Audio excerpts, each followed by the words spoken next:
Hello, everyone, and welcome to episode 2 of the Waveland and Sheffield Cubs Show. Today is Friday, August 1st, 2025. Happy August to anyone who likes this month. And today we will be recapping the Chicago Cubs 1-0 victory over the Baltimore Orioles in Game 1 of this series at Wrigley Field. Start time was at 1:20. We honored Ryan Steinberg. Rest in peace to him. He was a legend. I went to Wrigley Field a few days ago to pay my respects, and I put one of my Cubs hats and just put "We Miss You, Rhino" into his statue. It was a really cool moment for all the fans to go down there and just kind of show their respects. So that's pretty cool, but it just sucks that he had to pass away due to cancer. That's just really sad. Anyway, today was a good pitching duel between Cade Horton, Cubs starter, and Trevor Rogers, lefty for the Orioles. He pitched all 8 innings for the Orioles and had 87 pitches. Only allowed 1 run, and that was to an Ian Happ sac fly. I felt like we could have done more. It wasn't his second inning. I felt like we could have done more. He had Carson Kelly. Long single was off the ivy, but straight to the left fielder, and I forgot who it was, but it was a long single for Carson Kelly. PCA had a double. With Carson Kelly's speed, it prevented it from being a triple for PCA, because I thought that was triples alley for PCA and run scores, but it was a double. Second and third, 1 out. Brought Ian Happ flied one to right, and run scores. Carson Kelly scores on the sac fly. The play looked like he was going to get thrown out, but just a terrible throw allowed Kelly to just walk in, and he's not the fastest dude. But Carson Kelly, he's had a great year, so I'm glad he was able to get us in position to score there with his leadoff long single.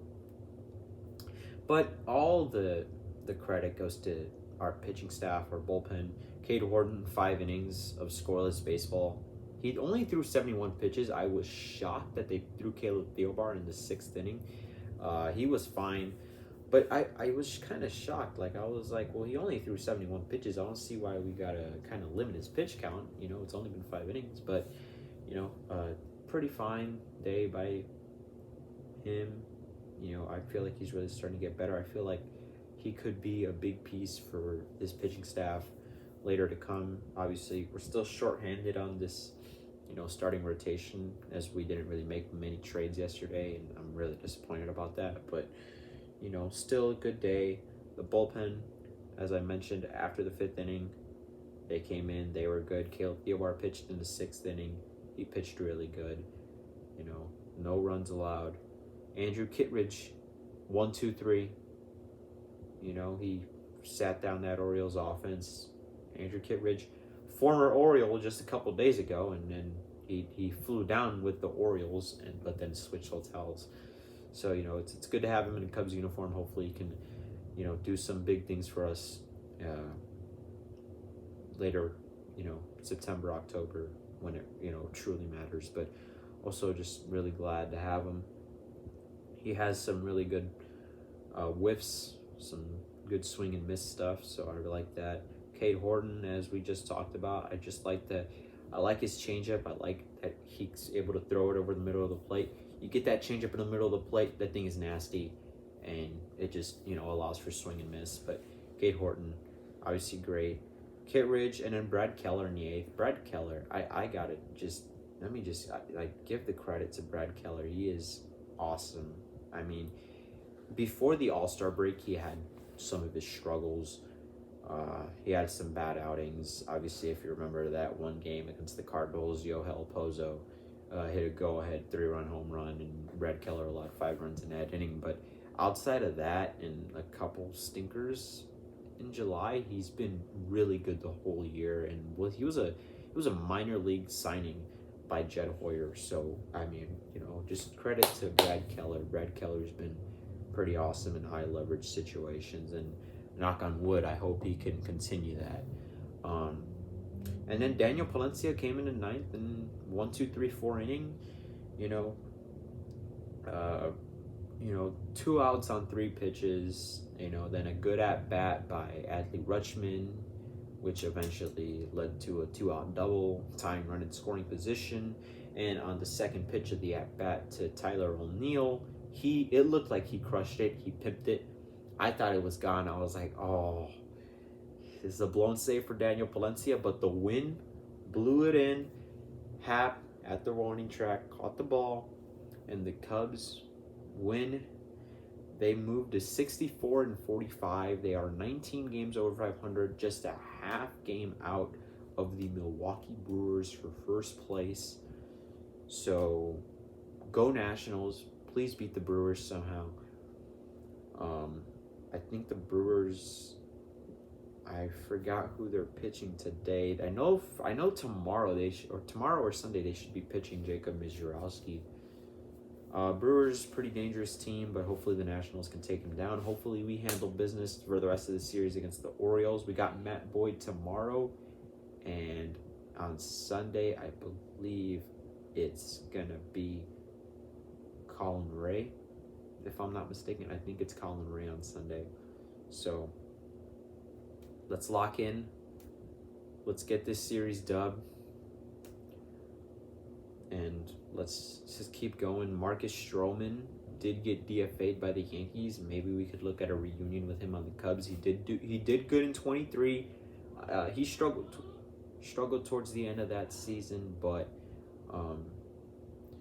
he was really good with us in 23. Made the All-Star team that year. Had some really good starts. Had a good stretch from like May to July until he got injured, which was really unfortunate.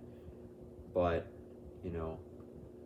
if Stroman could come back and we can fix him, another nice cheap move by Jed Hoyer. I don't like the cheapness. I'm not a fan of it. I'm not a fan of Tom Ricketts and how they like to operate being so cheap. But I will say Hoyer has found some gems out of the cheap options. I don't like it. I want to go for the home run, because 2016 we went for the home run. We, traded for Chapman. We gave up Gleyber Torres and some other prospects, but it was worth it in the end because we won a World Series and we wouldn't have gotten to that Game 7 without Chapman, guys. You guys know that. We wouldn't have gotten. Joe Madden put him through so much work. Game 5, Pitt had a 7-out save. Game 6 had to put him in just to prevent anything from getting out of hand. And we obviously won that game 9-2 or something like that. But it was not that big of a blowout. We eventually got insurance runs late in that game, and then Game 7, unfortunately, he imploded. But that ninth inning, the bottom of the ninth inning, he still pitched, and they could have walked it off. He still came up through. So, that's what happens when you go after the big guy. You need to go all in, and they didn't, but they did fill up holes. Willie Castro didn't play today, I don't believe. But there are some holes filled that this team really needed to fill, bench bat. So hopefully that can work out in the future. Hopefully everything goes smooth. But this team is 64-45, still a really special season for the Cubs that I've been experiencing. Close victory today, not the prettiest, but it doesn't always have to be pretty. Just got to pull out your wins. Good teams find ways to win no matter what, and that's what the Cubs did today. So hopefully Matthew Boyd shoves on the mound tomorrow, and Colin Ray shoves on Sunday. I will recap the end of the series this upcoming Sunday. I can't tomorrow, but I will make sure to get that out to you guys. I hope you guys had a very good day today, and I hope the rest of it goes well. I hope you guys have a good weekend, and most importantly, go Cubs.